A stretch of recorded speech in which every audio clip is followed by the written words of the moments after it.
This is AP Podcast 8.3, and we're going to do a whole bunch of calculations involving free energy and entropy and enthalpy and all that good stuff. So review, we did this before. This was in our enthalpy, calorimetry, Hess's law, all of that. So these are ways that we could calculate delta H. You can use calorimetry to calculate delta H. You can use Hess's law version 1, and that's where we had a target reaction, and then they gave us other reactions that we had to rearrange by reversing them, by multiplying them by some number, and then we just added up the delta H's when we are finished with that to get the overall delta H of the target reaction.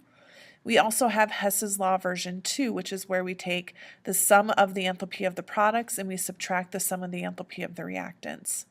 And then the last one is bond energies.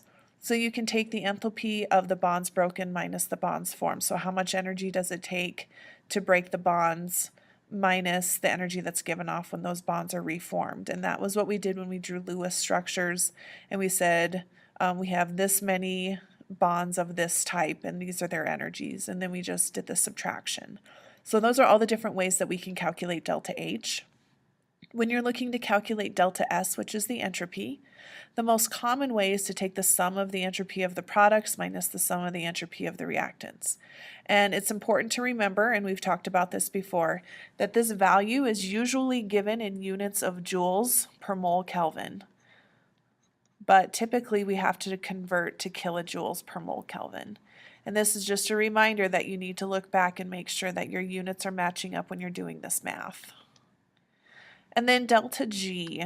Delta G, we've talked about this top reaction before, or not reaction, but formula for how we can do this, calculate the Gibbs free energy. It's the enthalpy minus the temperature times the entropy, and that's definitely the most common way that we do it.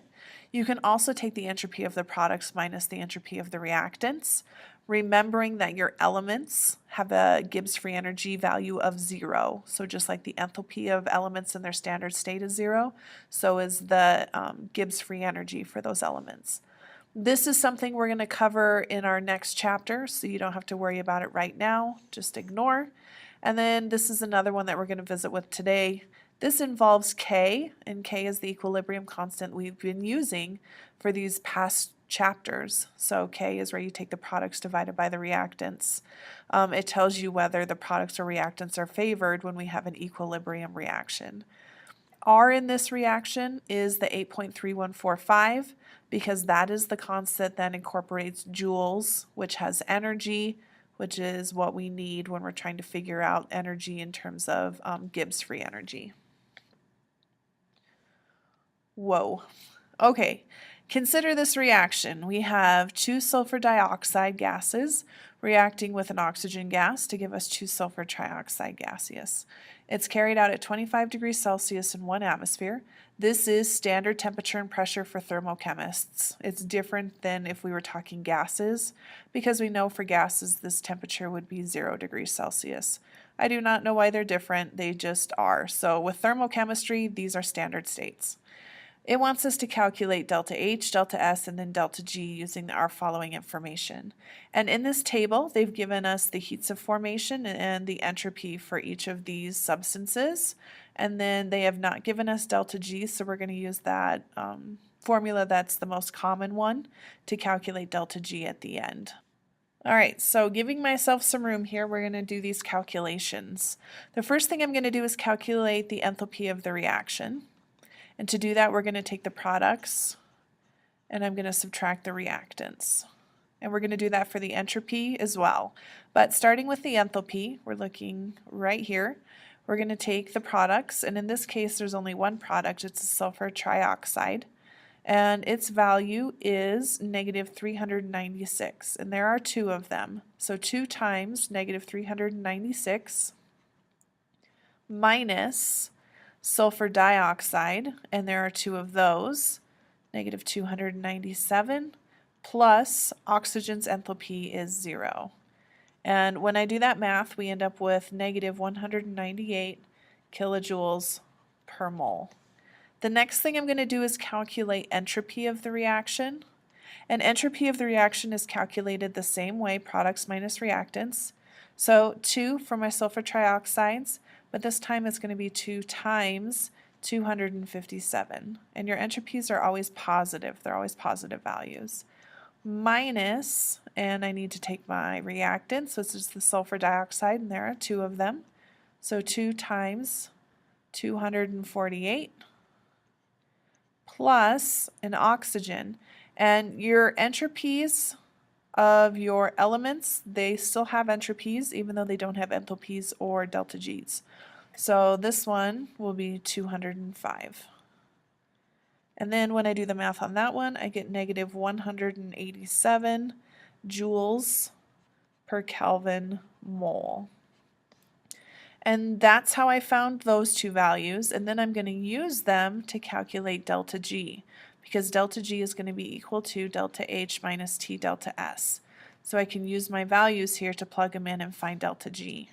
So delta G is equal to, and let's see, I'll just go ahead and use, I like big numbers, so I'm going to use joules. I'm going to convert my kilojoules to joules, and that will go first because that's my delta H. So negative 198,000 joules per mole minus, this was at 25 degrees Celsius, so 25 plus 273 is 298 Kelvin, times the entropy, which I found to be negative 187 joules per Kelvin mole.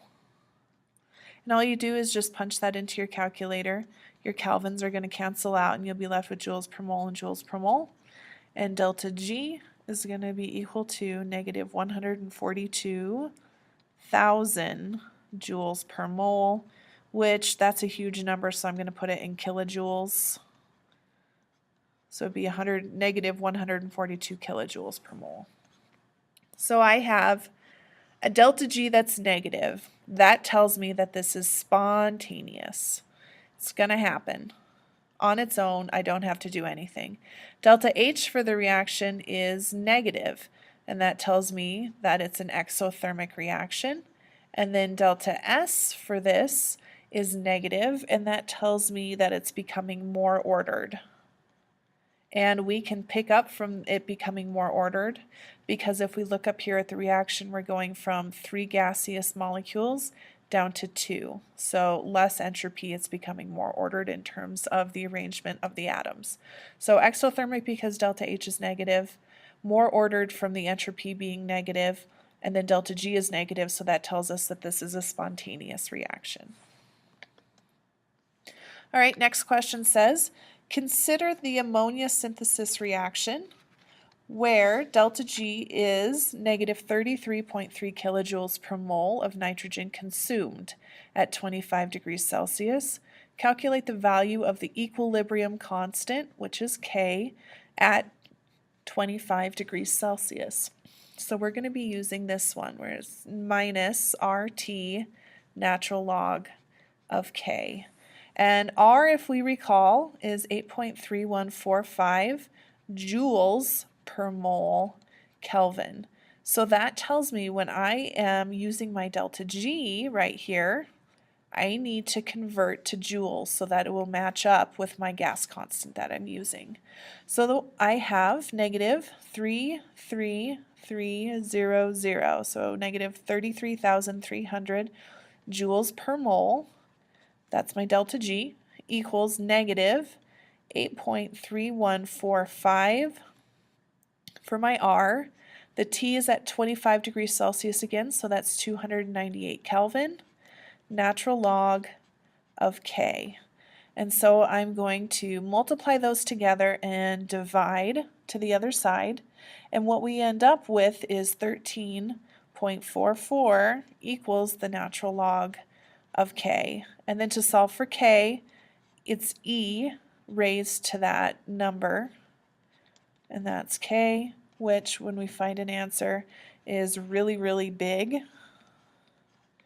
So K is that huge number, and what that tells us is that the products are definitely favored because K is so large.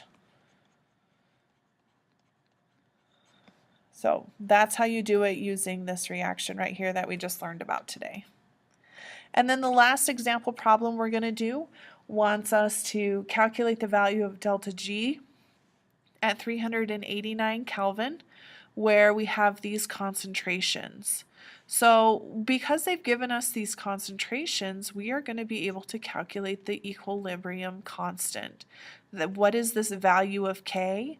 And then we're going to be able to do that reaction that we just used in the last problem. Because I know the temperature is 389, I know R, it's always 8.3145, and then the natural log of K, which I'm going to find, all of that will give me what this value of delta G is. So the first thing I'm going to do for K is I need to figure out how to use these concentrations. So remembering back, products over reactants, it's going to be the concentration of the ammonia, and it's going to be squared because of the coefficient in front of it, over the reactants, so it's the concentration of nitrogen gas, times the concentration of hydrogen, and that's going to be cubed because of the 3 in front of it.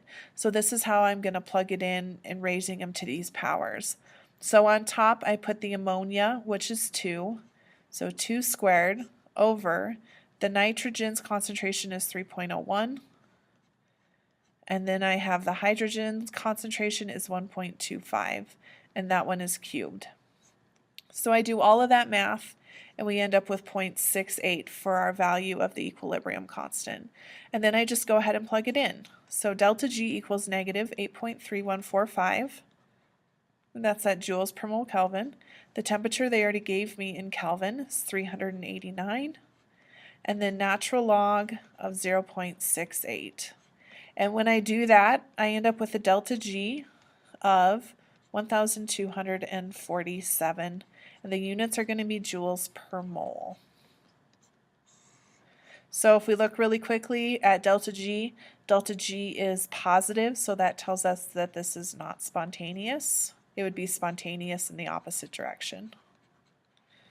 And that's how you do some of these types of calculations using all this stuff that we know about enthalpy and entropy and now Gibbs free energy. And we can even incorporate the equilibrium constant that we've been working with, and it's all just coming together in this thermochemistry unit. So these are all the different types of calculations you can do. And that's it. So the end. Most of those formulas you should be able to find on your formula sheet. Just make sure you can find them and use them, and you know maybe which value of R you should be using, since the gas constant can have multiple values. So just making sure you understand what goes where, how you can solve for Gibbs free energy depending on what you're given in the problem.